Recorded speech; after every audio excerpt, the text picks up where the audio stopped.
नमस्कार। आप देख रहे हैं अपना चैनल न्यूज सच तक और मैं हूं सोनेलाल। दिल्ली हाई कोर्ट के जस्टिस यशवंत वर्मा का जो करोड़ों रुपए का गोलमाल वाला मामला चल ही रहा था, और इसी बीच एक और खबर आई है बिहार से, जहां पर ईडी ने छापेमारी करके भवन निर्माण विभाग के अफसरों पर जो वहां पर छापा मारा, तो उनके यहाँ से 11 करोड़ 64 लाख से अधिक की नकदी बरामद हुई है। और उसमें 8 करोड़ से अधिक की नकदी खाली एक व्यक्ति, जिनका नाम है तारणी दास, और जो भवन निर्माण विभाग में मुख्य अभियंता हैं, इनके घर से बरामद हुई है। तो ये 8 करोड़ का अगर हिसाब लगाया जाए, एक चीफ इंजीनियर की अगर तनख्वाह हम औसत लगा लेते हैं, जब से उन्होंने नौकरी की होगी और अभी जो मिल रही होगी, आगे जो नौकरी उनकी बाकी होगी, तो उसका अगर औसत लगा लिया जाए कि 1.5 लाख रुपए महीने मिलती है, तो 44 साल, तो लगभग 44 साल लगेंगे जब 1.5 लाख रुपए के हिसाब से 8 करोड़ रुपए जमा होंगे। और उनके घर में जब ईडी का छापा पड़ता है तो 8 करोड़ उनके घर में ही बरामद होते हैं। तो जाहिर सी बात है कि इतनी बड़ी रकम अपनी कमाई हुई नहीं हो सकती है, ये कहीं से आई है।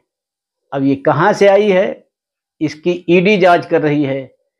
इनके अंदर में जितने भी ठेके हुए हैं, उन ठेकेदारों से भी पूछताछ की जा रही है। और अगर ईडी चाहेगी, पुलिस चाहेगी, जांच अधिकारी चाहेंगे, तो यह भी पता चल जाएगा कि किस ठेकेदार से इन्होंने कब कब कितने पैसे लिए होंगे। तो ये बहुत गंभीर मामला बनता है कि हमारे यहाँ जिसकी जितनी आमदनी उतना बड़ा घूसखोर, उतना बड़ा भ्रष्ट। तो ऐसे में भ्रष्टाचार पर लगाम लगाने की बात सरकार के बूते नहीं है। जब तक अपना स्वतः आत्म आंदोलन व्यक्ति के अंदर नहीं आएगा, तब तक ये बहुत मुश्किल काम है। लोगों को पता नहीं पैसे का करना क्या है। सोचिए, 8 करोड़ रुपए 1.5 लाख महीने खर्च करने के लिए अगर इनको खर्च करना है और उससे भी इनका पूरा नहीं हो रहा है, तो ये पैसे करेंगे क्या? कितनी उम्र इनकी बची होगी, और इस बची हुई उम्र में उस 8 करोड़ रुपए का क्या करते? ये तो सोचने वाली बात है। व्यक्ति को खाने पीने, रहने पहनने के लिए एक सीमा होती है। इतना ही आदमी खा पी सकता है, पहन ओढ़ सकता है, मकान बनवा सकता है। लेकिन ये लोगों की लालसा, ये लोगों का लालच, ये कहाँ जाएगा कुछ समझ में नहीं आता है।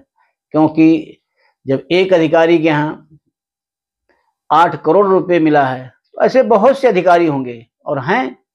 वो तो जो पकड़ में आ जाता है उसका राज खुलता है, जो पकड़ में नहीं आता है वो कैद रहता है अंदर। उसका किसी को उसके बारे में किसी को कोई भनक तक नहीं लग पाती है। इनके साथ में जो मुख्य अभियंता जी हैं, इनके साथ में 7 अधिकारियों के यहाँ और छापे पड़े थे। उनके यहाँ भी करीब 3.5 करोड़ से अधिक की नकदी मिली हुई है। और ये जब इतनी 11 करोड़ 64 लाख की नकदी मिली, तो जाहिर सी बात है कि हाथ से गिनने से तो नहीं गिन पाते। तो 4-4 मशीनें लगानी पड़ी, तब जाकर के ये पैसे गिने गए। तो ये बहुत गंभीर मामला है। और ये जब तक खुद व्यक्ति नहीं सोचता है, तब तक भ्रष्टाचार सरकार के बूते खत्म हो जाएगा, ये बात बेईमानी सी लगती है।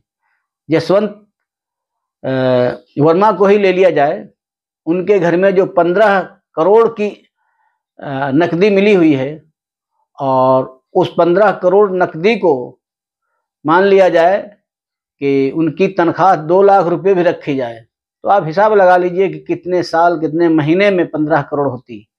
हालांकि जस्टिस वर्मा ने शुरुआती दौर में ये कहा है कि ये नकदी हमारी नहीं है और इससे हमारा कोई लेना देना नहीं है। लेकिन ऐसा कहने से काम नहीं चलेगा, क्योंकि आपके घर में अगर इतनी बड़ी नकदी, और आपको मालूम होगा कि जो हाई कोर्ट के जो जज होते हैं, इनके बंगले बड़े चाक चौबंद सुरक्षा से होते हैं, पूरी सिक्योरिटी रहती है। इनको ये भी होता है कि ये कहाँ मिलेंगे, किससे मिलेंगे, कहाँ किस पार्टी में जाएंगे, बहुत ही नाजुक मामला होता है। हम आपको एक बात बता दें, एक बार हम एबीपी एसएसपी के कार्य से गए थे त्रिपुरा में, तो वहाँ पर एक हाई कोर्ट में रजिस्ट्रार थे, उन्हें फौजी थे, उनसे बात हुई। तो मैंने जब उनसे कहा कि आप हमारे सदस्य बनिए, तो उन्होंने कहा भाई साहब ऐसा है कि हम सदस्य नहीं बन सकते हैं, क्योंकि हमारे ऊपर बड़ी निगरानियां रहती हैं, हम किसके सदस्य हैं, कहाँ पर मिलते हैं, किससे बातचीत करते हैं, उससे बैठते हैं, ये सब निगरानियां रखी जाती हैं और हम लोगों को उसका पालन भी करना होता है। तो हम आपके संगठन के साथ हैं, लेकिन हम आपको जो है सदस्य आपके नहीं बन पाएंगे। तो ऐसे ही जजों का और भी ज़्यादा होता है। जजों का एक प्रोटोकॉल होता है कि जज जो हैं किससे मिलेंगे, कितनी देर मिलेंगे। तो ऐसे में उनके घर में भी अगर कोई आया होगा तो ऐसे तो नहीं आएगा कोई फेंक के चला जाएगा। उन्होंने पहले तो मना किया, और सबसे मजे की बात यह है कि जो फायर अधिकारी थे, चीफ फायर कमिश्नर ने ये बोला शुरुआती दौर में कि यहाँ कुछ नहीं निकला है, कबाड़ वगैरह था, वो जला वाला था। लेकिन वही फिर जब एक वीडियो घूमने लगा उनके यहाँ जलते नोटों का, तब ये जब संज्ञान में लिया हाई कोर्ट के जो मुख्य न्यायाधीश हैं उपाध्याय जी, उन्होंने फिर बातचीत की सुप्रीम कोर्ट के जो मुख्य न्यायाधीश हैं जस्टिस खन्ना से। तो खन्ना जी ने फिर उसको सीरियसली लिया इसको, और कहा कि नहीं ये गलत ऐसा, और इस पर हम जांच बिठाएंगे, इसको दबाएंगे नहीं। अब फिर जांच वहीं पर जांच करेंगे, जज ही करेंगे, जज की जांच जज करेंगे। तो अब ये कितनी जांच हो पाएगी, क्या हो पाएगा। दूसरा और भी है कि हाई कोर्ट के जजों के ऊपर पुलिस भी कार्रवाई नहीं कर सकती है, उनको इतने विशेषाधिकार प्राप्त हैं। वहाँ के हाई कोर्ट के जज या सुप्रीम कोर्ट के मुख्य न्यायाधीश जस्टिस यशवंत वर्मा को यह कह सकते हैं कि आप इस्तीफा दीजिए, और अगर जस्टिस वर्मा इस्तीफा नहीं देते हैं तो फिर इनके पास कोई चारा नहीं है, फिर ये जाएंगे सरकार के पास, संसद में जाएंगे, और संसद में दोनों सदनों से, राज्यसभा लोकसभा, इन दोनों सदनों से 2/3 बहुमत के साथ में अगर इनके ऊपर ये महाभियोग चलाया जाता है और महाभियोग पास हो जाएगा अगर, क्योंकि आज की राजनीति की स्थितियां ऐसी हैं, क्योंकि राजनीति में भी 2/3 बहुमत प्राप्त करना आसान काम नहीं है, क्योंकि राजनीतिक दल भी अपनी रोटियां सेकने लगते हैं ऐसे मामलों में भी। तो ये मामला अगर जाएगा, उसके बाद में फिर अगर दोनों सदनों से पास भी हो जाता है तो फिर वो राष्ट्रपति के पास जाएगा, राष्ट्रपति जब उस पर हस्ताक्षर कर देंगे तो उस पर मंजूरी होगी, तब वो बर्खास्त किए जाएंगे।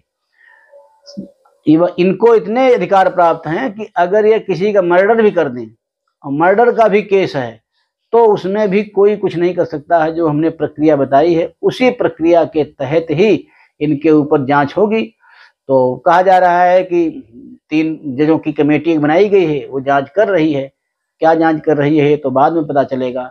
और इस बीच में जो सुप्रीम कोर्ट की कोलिजियम है, उसने जस्टिस यशवंत वर्मा का तबादला इलाहाबाद हाई कोर्ट के लिए कर दिया गया है।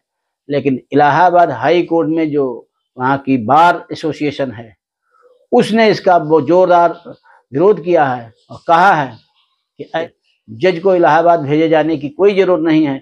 इलाहाबाद हाई कोर्ट कोई कबाड़ खाना नहीं है जहाँ पर जो जिसकी मर्जी आए उसको भेज दिया जाए।